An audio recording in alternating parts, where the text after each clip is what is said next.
Untitled Cloud on Azure. Today in this video, it'll last approximately 7 minutes. We're going to be clearly explaining how Azure availability sets work and how they can help you make your virtual machines more redundant. So on the screen at the moment, as you can see, we have an Azure infrastructure with 3 virtual machines.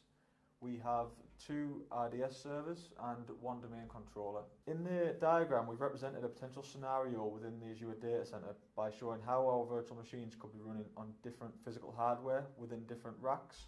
So we can see here we've got rack 1, we've got rack 2, and we've got our domain controller running rack, which is on rack 2, and both our RDS servers just happen to be running on rack 1.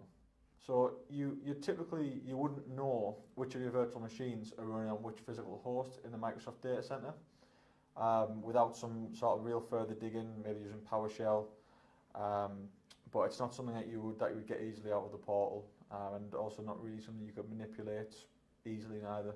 So the first step to being able to understand Azure availability sets is that we need to understand 2 concepts first that exist within Azure, and those are fault domains and update domains. Let's begin with fault domains. Each virtual machine within Azure is assigned a fault domain, meaning that virtual machines within a fault domain will rely on the same power source and network switch within the Azure data center.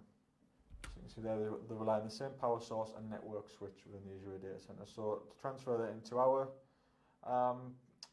environment here, you can see all virtual machines inside the left rectangle, so the 2 RDS servers will rely on the same power supply and network switch in the Azure data center, and the same goes for the rectangle on the right, although we've only got 1 virtual machine within that fault domain. Obviously this is a potential risk, particularly in this scenario, as we have 2 RDS servers that were put in place for redundancy to ensure that if we have a problem with one of them, the other one's still there taking connections and serving our users. Obviously, in this scenario, if the power source or the network switch fail within this fault domain, both of our RDS servers will be unavailable. And again, it doesn't meet our objective, because the reason we have multiple RDS servers is to help us have high availability. So this is not what we want from our Azure environment, basically.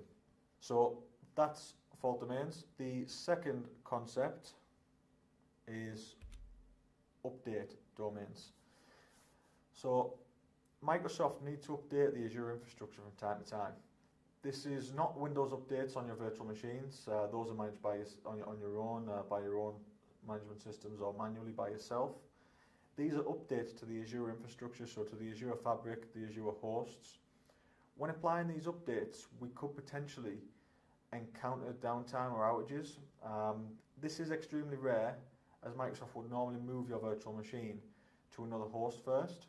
However, if the update requires restarts, or if there's a problem at the time of the update, this could potentially cause an outage.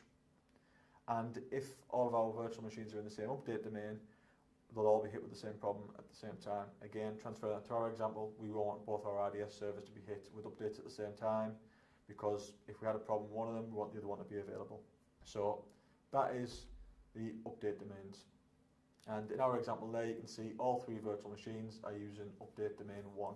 Now that we understand the concept of update domains and fault domains, we can move on to the availability sets themselves. When virtual machines are grouped together as part of the same availability set, Microsoft will guarantee that these 2 virtual machines, or more, you can have more than 2 virtual machines in an availability set, but all virtual machines within that availability set will always have different fault domains and different update domains.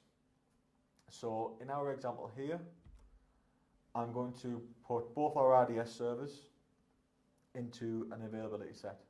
And once we've done that, I'm going to just show you again using the diagram what impact that would have on our infrastructure. In this second diagram, you can now see that RDS 01 has been moved to the fault domain on the right, and that means it's running on a different physical rack. And that means that these 2 servers, both our RDS servers now, RDS 02 and RDS 01, because they're in the availability set now, they will never rely on the same power source within the Microsoft data center, or they will never rely on the same network switch, which increases our availability dramatically. That is only happening because we've put them in this availability set now within Azure, so we must do that to make sure that that we give our applications the availability that we require. So you can also see that our RDS servers have now got different update domains. So RDS01 is now using update domain 2, and RDS02 is using update domain 1. So again, this is now ensuring that these two machines will never be updated at the same time by Microsoft. So any updates to hosts or any Azure underlying infrastructure, Microsoft will make sure that those updates will never be applied to any infrastructure running these virtual machines at the same time. So again, that's ensuring that these two machines will always be available. So you can see just by adding our virtual machines to an availability set, it's a really simple task that we will show you in another video. At the end of this video, you'll get a link that will show you, that will take you to another video which will show you exactly how to set these up. But it's a really simple task that can drastically improve our availability for our virtual machines in Microsoft Azure.